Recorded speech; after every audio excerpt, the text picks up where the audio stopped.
Hi guys, welcome to Clay Arts Vegas. And we all are going to take my first video hand building project, Virginity, together. So this is kind of fun and different for me. So the project that I decided to do is this little watering pot. And I thought that it was kind of good since we were all trapped inside with the coronavirus or hiding from it, to do something a little bright, a little springy, a little bit fun.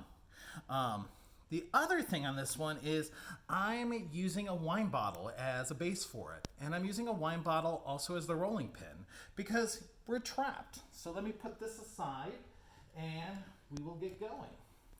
So the first thing about using the wine bottle is please empty it. You could use it full, but then it's just temptation. In order to roll out your clay on this one, I'm going to use a couple ceramics monthlies. Typically 2 ceramics monthlies equal to a little bit more than 1/4 of an inch. Avoid the March issue because that Antica issue is much, much thicker than the rest of them. But we can easily take our clay, roll it on the table, give it a little push, and then just use our wine bottle as our rolling pin. And the magazine acts as a nice stop, and we get a beautiful slab. I've pre-made a slab because, well, this video can only be so long. So I'm going to grab that slab and we will get going. The bottle itself, like always, we need to wrap in newspaper. The newspaper acts as a nice release. I'm going to set the bottle so that it is about 2 inches from the edge of the paper, and I'm just going to wrap it straight around. Most wine bottles have that great little divot in the bottom that helps them in the bottling process. Supposedly it makes it a little bit more difficult for the bottle to explode in fermentation. I don't know whether that's true or not, but it does act as a nice little place for us to push the paper and get it to hold in place. If you are worried about the paper coming undone, just add a little bit of water. And we are going to need a slab that is approximately 8 or 9 inches tall and about 1 foot wide. Roll the slab out just as always. I'm going to put the edge of my bottle to the edge of my clay. The one thing that I do want to do is take that paper seam and rest it against the clay body. I'm going to wrap the clay up along the bottle and roll it just so that it touches the other side. Once it's touching the other side, I'm going to take my knife and cut along a diagonal. So what I should have is a nice diagonal surface here and an uncut surface on this side. So I know a lot of hand builders like to actually cut a bevel on both sides because they feel like it gives them more surface area and a cleaner joint. I find this works better for me, so it's the way I like to do it. I like to push the side that has been cut on the 45 down to the bottle. I'm going to score that surface. I am then going to score the inside of the other surface. And then I'm going to just get a little bit of water and I'm going to get those surfaces wet. Get them nice and slippy, both sides. And then I'm going to wrap that clay back around just so that the two are touching again. So at this point, I've got this ugly extra bit of clay. I'm going to take my paddle and I'm going to use little circular motions to knock that little ridge over the clay that I cut the diagonal on. When I get it fairly down and compressed, I'm going to take my paddle and just go over it, smacking flat down. Guys, hit it friendly. It's a little love paddle. It is not beating out your frustrations being stuck in the house. It is a love paddling. And that should get that nice and blended. At this point, if I was to pull this out, comes out easily because we haven't connected anything. I'm going to take the paper out as well. And then I'm going to go in with any sort of wood tool that will get down in there. Can be this, can be this, can be a spoon. And I'm just going to blend my seam and get that all nice and blended. So I've been watching way too much cooking television. And so through the magic of television, I have another cylinder already made and ready to work on. So I just cleaned the cylinder up, cleaned up the inside, got it nice and blended. I also made sure that it's firm enough that it's just gonna hold its shape a little bit. So I want to start by altering the shape. We're just gonna give it a little flattening. So I'm going on the side with my seam out. So my seam's not stretching, my seam is compressing. It just eliminates some of that splitting that could happen. And I'm just crushing my wine bottle shape into an oval shape. I'm then going to take a knife and I'm going to cut my top first. And the reason why I'm doing the top is so when we flip it over, I can get inside, clean up the seam, and make it a little bit stronger. The shape of the top can be anything that you like. I want the side with the spout to be a little bit taller so that as I'm tipping it, the water has a place to go and doesn't come out of the hole of the watering can. So I'm just gonna freehand it. And I'm just kind of cutting a little wave shape. And you can cut as much away as you want. Make it enough that you feel like it's gonna be interesting. I'm then going to take my high points and just flare them out a little bit. And the reason why I'm doing that is just to kind of give it a little bit more interest. If I'm inside here and I see that my seam is splitting, I can touch that up. But I'm going to go around the rim of the surface and I am going to score that. I know some of you love your scoring tools. I have a tendency to use the same needle tool all the time, the same blending tool all the time. And I think part of that is because I'm cheap. I think the other part of it is I lose tools all the time, especially being here at the studio, because people borrow them. So I'm grabbing a slab to do my top. And the easiest way to do the top is just to kind of set the clay down on there, get it kind of sort of in place, and then I'm going to cut away kind of a big girth around it just to kind of remove the material that's kind of pulling it out of shape. Then what I'm going to do is get down at its level and kind of just ease it into the edges. Now, if you've got a banding wheel, this is going to make your life a little bit easier. If you do not have a banding wheel, you're at home, you've got a dinner plate, set your work on the dinner plate. It'll help you move it around. I'm going to take my knife and I'm holding my knife so that it's the width of the handle just running along the base. It's going to make my bottom, or in this case my top, a little bit larger than I need. And the reason why I'm doing that is so that I've got that beautiful kind of foot that sits around the edge. Hopefully you guys can see that. It's got just a little bit of a lip. I'm going to lift this up, and before I do that, I'm just going to make a mark on the top and on the side of my piece so I know that that's where that piece goes back together. I can see from the scoring where to score on this piece, so I'm just going to take advantage of that. If I could not see it, I would just put some slip on my body and then set my top back down and use the slip as a marker. But fortunately, this clay was wet enough to let me do it this way. Okay, got it nice and scored. Guys, do not score wimpy. You really want that clay to be open.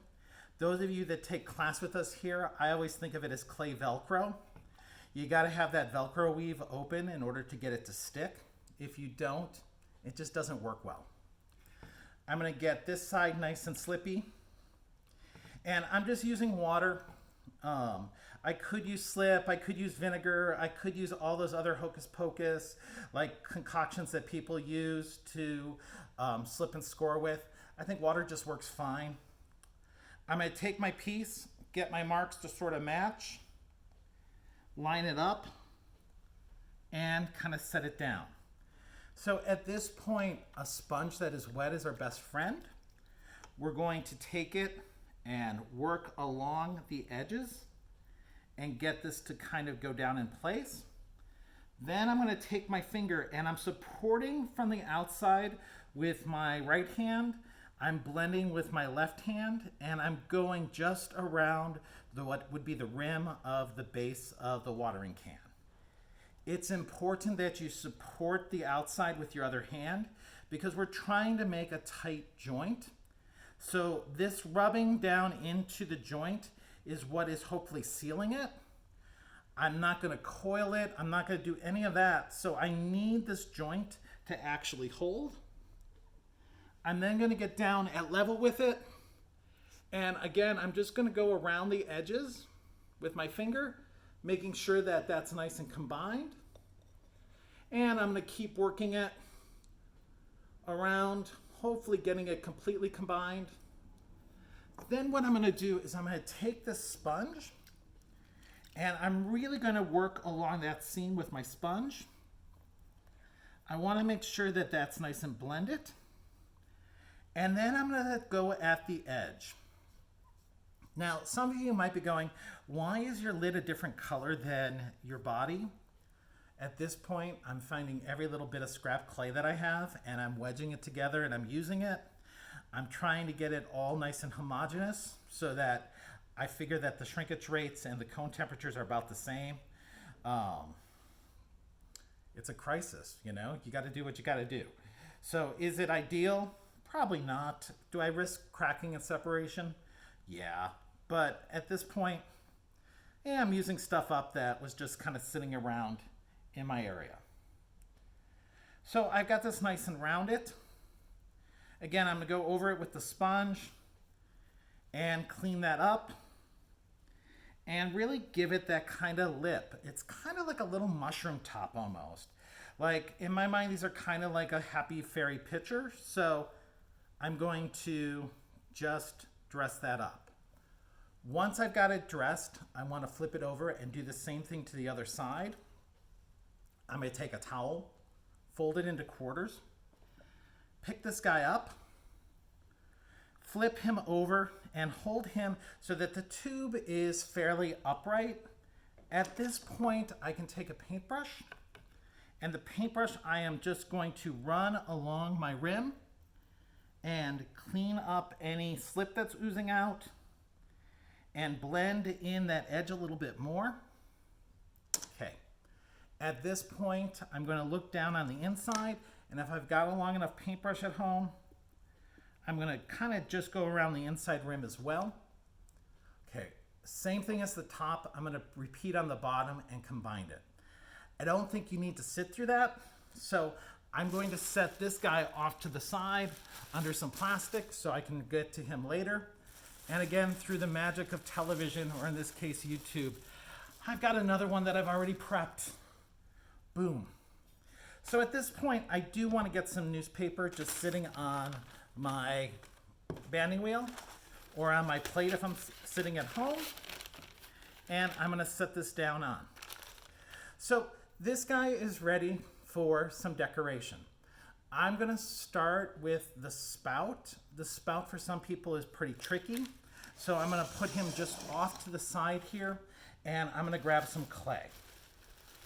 Typically on a spout, what I like to do is take a little bit of clay, get it nice and wedged, really get that little bit blended. And once you've got it blended, I'm going to throw it at the table, and each time I'm turning it 90 degrees. And I'm going to keep doing that until I get a nice little block. So for the spout, I like to use a combination of a pulled handle method as well as the broomstick method. So I'm going to grab a chopstick. I'm going to take it and push it through the middle of my block of clay, or as close to the middle as I can. And then I'm just going to give it a little squeeze to help it go along my stick. I'm going to hold the top just like we would hold a handle. I'm going to get a bucket of water, dip my hand in it, and I'm going to start pulling this handle over my chopstick. And I want to do that till I get it to the length that I would like a spout for my watering can. I do this when I do hand-built teapots. I think it's a really good method because it makes the spout extra stretchy because we've added all that water and we've compressed the heck out of it. And I've got that chopstick in the middle, so I've got a little bit of support. And I'm slowly starting to hollow it out a little bit. Once I've got it into a shape that I think I like, I'm going to set this on the table. I'm going to press on the thick end harder than the thin end, and I'm just going to roll it. And I'm going to roll it back and forth. And hopefully, if the clay's not too wet, it'll start to open up. And I might need a little pressure on the thinner end just to get that opened as well. And I'm going to pull my chopstick out. I'm going to take my knife, if I can find it on the table, and I'm going to give that a little trim. Be careful when you're trimming that you don't crush your opening. I'm going to trim the other end too, just a little bit. And I'm going to reinsert my chopstick into the end and just give it a little cleaning. But you've got a nice little spout shape, a nice little hole in that end, a nice little hole in that end. And because it's so flexible, right now I can slowly rub it and encourage it to start to bend. And it doesn't take much. Be gentle, rub the side that you want it to bend as you apply a little pressure to the other side, but fairly quickly I've got a little spout. I always blow into it to check, to make sure that it actually stayed open. I'm going to let that little guy sit for a little bit. I want it to firm up so it holds its shape. So this is one that I made a little bit earlier. I'm going to go to my pitcher and look at it and go, yeah, I can see that being there. I've cut this so that it's on a little bit of an angle. And I'm just going to find the placement of where I want it. Rub and press, and I want it fairly high up just so I can see where to score. I'm going to score around that slip marking. I'm going to score around my opening. Okay, so guys, at this point, this vessel has a lot of air trapped in it. It makes it kind of helpful for us, but if I cut my hole now, it makes my life oh so easy. And because I've done all that slip work on it, I can see easily where to cut my hole. So I've cut it. I'm going to take my favorite wood tool and just kind of go around the edge of that opening on the inside to open it up a little bit. And then I'm going to get some slip again on both score marks. I'm going to put my spout on, being observant of where my hole is, and I'm going to give a little press. And if I'm lucky, that's going to mostly hold on, but I'm going to use my wood tool again just to kind of blend that in a little bit to help it hold. And I'm just taking the wood tool and blending in the spout. Okay. The spout at this point is somewhat delicate, so I am going to use a little paddle just to help hold it up while I wrap a little bit of a coil around it. And I'm going to just make a small coil, wrap it around the bottom of the spout. I don't score my coil because it's fairly small. And once I have that coil kind of in place, I'm going to, again, just use my wood tool to kind of blend it together. If you're worried that your paddle is going to leave a mark, just use your sponge, put it on, it'll be fine. And again, we'll just do a little blending on this side. Hopefully, you can see that from the video. If not, you all know how to blend. So I'm going to blend. I'm going to take my finger get it wet and go over that blended coil just to help it blend into the body better and work myself all the way around. I can go back and clean that up further with my sponge. I'm going to make another coil and wrap it around the top. And again, we'll do the same thing. Wrap, blend, and get it to hook up. Okay, so in the interest of making this so that you can watch it in one sitting, let's talk about the handle. The handle, we're going to do the same thing as we did with the spout. We're going to take a block of clay, we're going to throw it, we're going to get ourselves a little wedge. From that little wedge, we're going to get our hands wet and we're going to just start pulling downward. The minute that we feel resistance, we are going to get our hand wet again and keep going. In order to make a handle with all that kind of swirly curliness that I have on the original, I needed a strap that was about 18 inches, which was pretty long. I took that strap once I had it made and I just kind of laid it on top of itself to make that curly cue. So I've got one of those that I've prepared as well, and it's been sitting and drying for a little bit, but you can see, hopefully, it's a fairly like serpentine-like curve. And because I've pulled it, it's loose and ready to be altered and attached to the pot. I'm not going to attach it though until I've got this somewhat decorated. And the reason is there's just so much weight on that handle. I want this to firm up a little bit. I want that to firm up. So my flower design, my Gerber daisies, the way that I'm doing those is I'm taking little lumps of clay. I'm going to roll it into a little bit of a coil. I'm going to get my fingers wet and I'm going to start to pull what I think of as little mini handles. So if you're not a handle puller, this project is going to drive you bonkers. But the reason why I like to do these kind of little pulled handles, and I'm really getting them, or I should say maybe pulled coils, is that they're really flexible and they look very organic. And since I'm trying to get that spout or that stem of a plant, I've already done the spout for y'all. I really want that kind of organic roughness. So I've just pulled a little bit of a stem. I'm going to cut it. I'm going to set it onto my bottom and just lay it on the pot. And guys, I'm not going to score this because that is so wet and my pot is still really wet.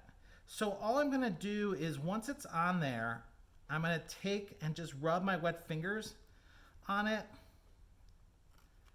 until it starts to kind of bind onto the pot.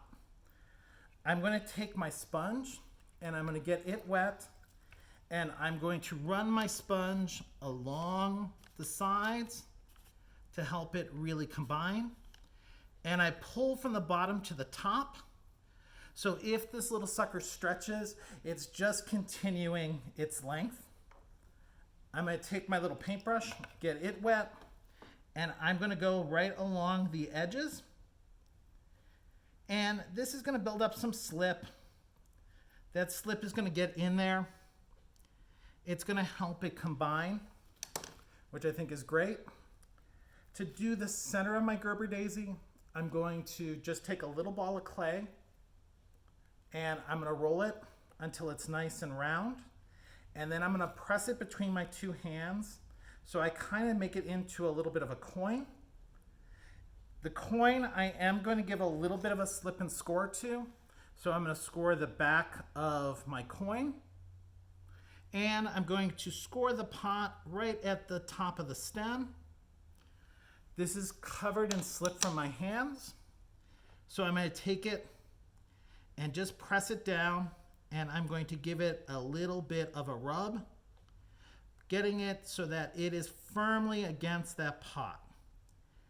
As you do that, it is going to expand a little bit, so make it a little bit smaller than you think you want it. I'm going to take my sponge and I'm going to clean up that edge. Okay. I like the center of my Gerber daisy to be kind of rough, to kind of have that seed pod thing. I'm going to use this little black comb. You can use your needle tool, anything else. But I'm just going to go through and I'm going to jab and rotate and jab and rotate. And at this point, I guess my spout doesn't need the support anymore. But I'm going to work my way around until it has a nice texture. Once it has a nice texture that I'm feeling good about, I'll stop. And then I'm ready to do my petals. The petals, we're going to employ our wine bottle again, and we're going to roll out a really thin slab. I've got one that's already hanging out here, so I'm going to grab that. And I've rolled this slab out so that it is, probably about a 1/16 of an inch thick. At a 1/16 of an inch, the petals look fairly believable. And for a Gerber daisy, I just kind of cut out little teardrops. So they're just little bitty teardrops. I'm going to take my teardrops and I'm going to press the edges. So I just press the edges kind of a little irregular. It makes them look a little bit more organic. I'm going to set it in the palm of my hand, give a little press and a little wipe. It's going to curve the petal a little bit. I'm going to take my needle tool and drag it quickly up the center just to give it a little bit of a central bar, much like a flower petal has that central little bead, whatever that's called, to give it food. And then I will just take it and set it right on the pot, kind of tap it down, and then just go around the edges of it with my sponge. So again, I'm not really slipping and scoring this. I'm not making sure that it's 100% flat onto the pot. I like that little bit of variation. So I'll work my way around the whole flower and just build it. Once I've got my flowers on, remembering to keep the back open, I will then go in, slip and score, and attach my handle. So guys, I'm not going to sit here and have you watch me for 20 minutes putting flower petals on. You've got the idea. You will notice on the original, I have also put this little dragonfly on and a little bitty ladybug on the other side. The ladybug is just a little ball of clay that I made, slapped on there. The little dragonfly I did with one of Amico's molds. It was quick, it was easy. I attached it. I then used underglaze on it. When I go to glaze this piece after the bisque firing, I will probably glaze all the flower petals as well, and I'll just use semi-transparent colors like Spectrum's Watermelon or Spectrum's Orchid, just to give it a little bit more color, so you'll see the underglaze through, but it'll have that depth, so they won't look so flat. So I hope that kind of gets you inspired. The other thing that I should tell you before I say goodbye is to cut the top. Once we've got the handle connected, I just cut a circle, give it a rub with my finger to smooth out the sharp edges. Look inside, make sure that my spout is well connected, and we have a watering can. I hope this gets you at least somewhat out of your house and thinking about how crazy the world is right now. Next time I'll work on trying to get a little bit more close-up for you, but at least it gives you a start, and it gives us a start of a hand-building project. So guys, enjoy yourselves and be safe. Take care.